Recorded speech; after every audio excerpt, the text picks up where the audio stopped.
Shalom Yisrael. First and foremost, I'm going to give all praises and glory to Yahweh, Ba'ashem, Yahushai, Ba'ashem, Rachah Kodash. Double honors to the apostles and elders, a great millstone. Peace and blessing to those Akim that's preach the word in all truth and sincerity. Along to Israelite foreign brothers that like the heathens. But the lion of outside goes back to the nation of Israel, which nation of Israel, i.e. so-called Negroes, Latinos, and Native Americans, through the prophecies and curses of Deuteronomy 28 chapter and throughout the Bible. So this is brother Yakar Amon from the Branch of Great Millstone LA camp back on the video. And today's video will be entitled Unprofitable Servants. I was going to go on some precepts and Lord willing, you brothers and you sisters out there be edified through the spirit and power of Yahweh Shai. And I'm going to start off with the book of Luke, chapter 17 and verse 7. And of course, it's written in red, so this is our Lord Yahweh Shai speaking. But it reads, but which of you having a servant plowing or feeding cattle will say unto him by and by, which by and by means immediately, when he is come from the field, go and sit down to meat, and will not rather say unto him, make ready therefore, wherefore I may sup, and gird thyself and serve me, till I have eaten and drunken, and afterward thou shalt eat and drink, right? Because that is what a servant of his master is supposed to do. He's supposed to attend to his master's wants before his. So let's keep going. It says, verse 9, doth he thank that servant because he did the things that were commanded him? I trow not, meaning I think not. Because remember, the servant, is always supposed to attend to his master's wants before his. So the master of that servant is not supposed to, thank him, because the servant is doing what he's supposed to do. But verse 10, so likewise ye, when you have done all those things which are commanded you, say, we are unprofitable servants. We have done that which was our duty to do. Right, so, the same thing applies to us. Us being the servants of our Lord Yahweh Shai. We're not supposed to expect no pats on the backs, on the backs, because at the end of the day, we are doing what we are supposed to do, because we understand that we're going to get a reward in the kingdom. Lord willing, we are part of the elect, because, we're not going to get our rewards here because this place, America, Babylon the Great, is not our kingdom, because that's why, we will be, we will be acknowledged for our works, you see, if we're a part of the elect, Lord willing. But this is 1 Corinthians 15 and verse 58.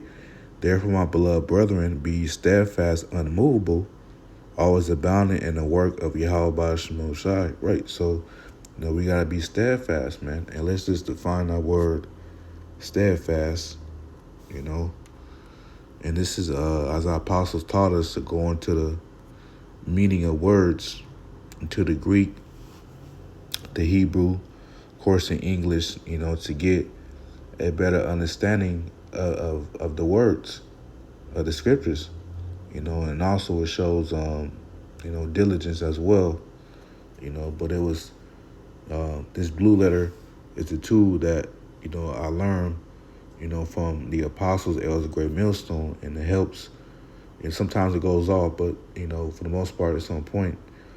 But, it's a great tool to go into the etymology of the words. But steadfast, it's from the Greek word hadrios, which means firm and movable, steadfast. So we gotta be firm and movable in this truth. Because no matter what the elect is going to be is the elect is going to be well rooted in the truth.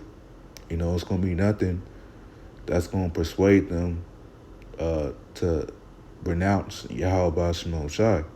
But let's continue. It says, therefore, my beloved brethren, be ye steadfast, unmovable, always abounding in the work of Yahweh Shemel Shai. Abounding means increasing. So, we're supposed to increase in this truth. We're not supposed to stay in the same position as we were when we first came in the truth. And you can abound in many areas, abound in,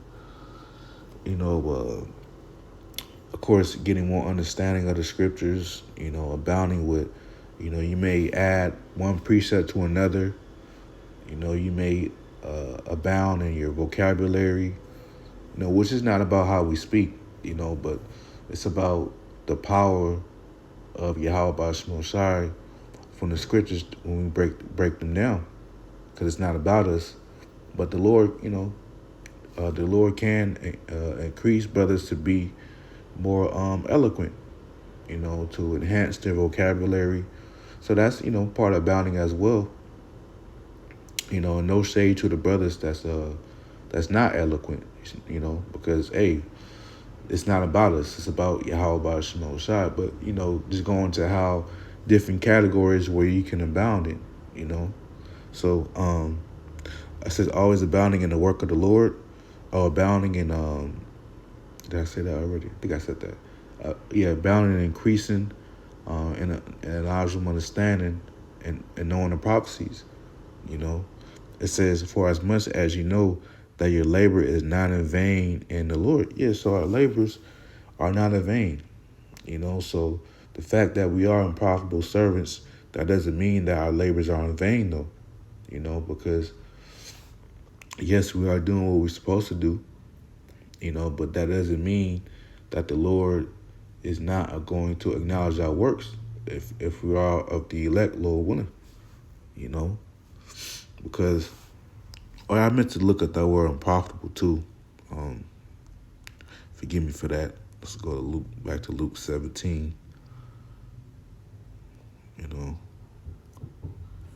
Unprofitable.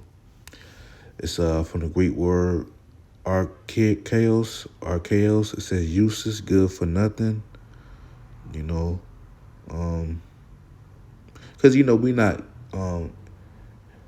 applying to us. We're not useless to the Lord. Because the Lord uses us as tools to push His word out. So, in a sense, we're not useless. But let's see what the blue English say. Unprofitable.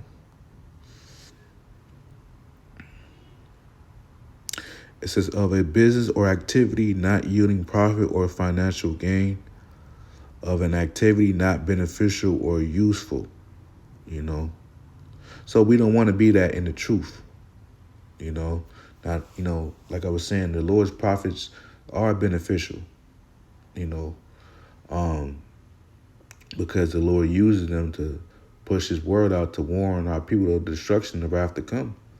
So the prophets of the Lord, the true prophets, are profitable.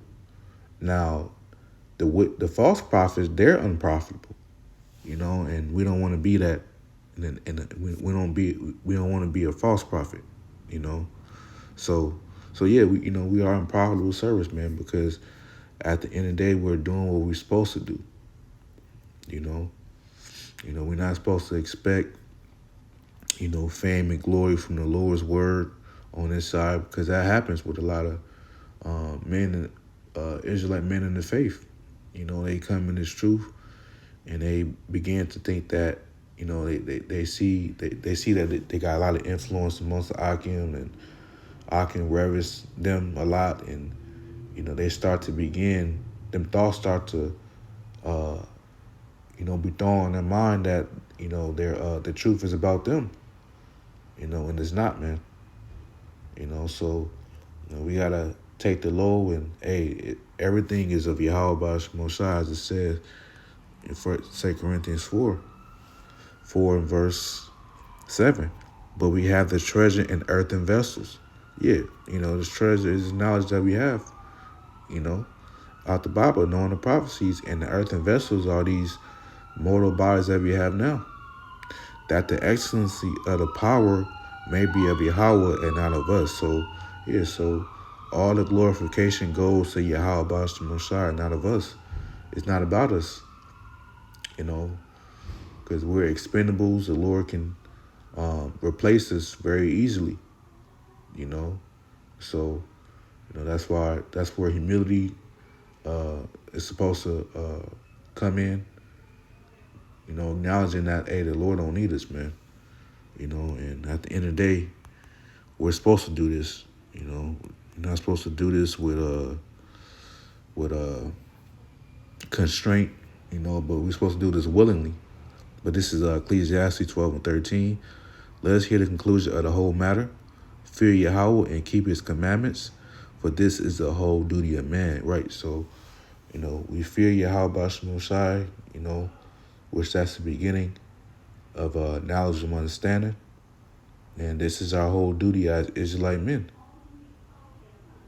so at the end of the day, this is our purpose, man.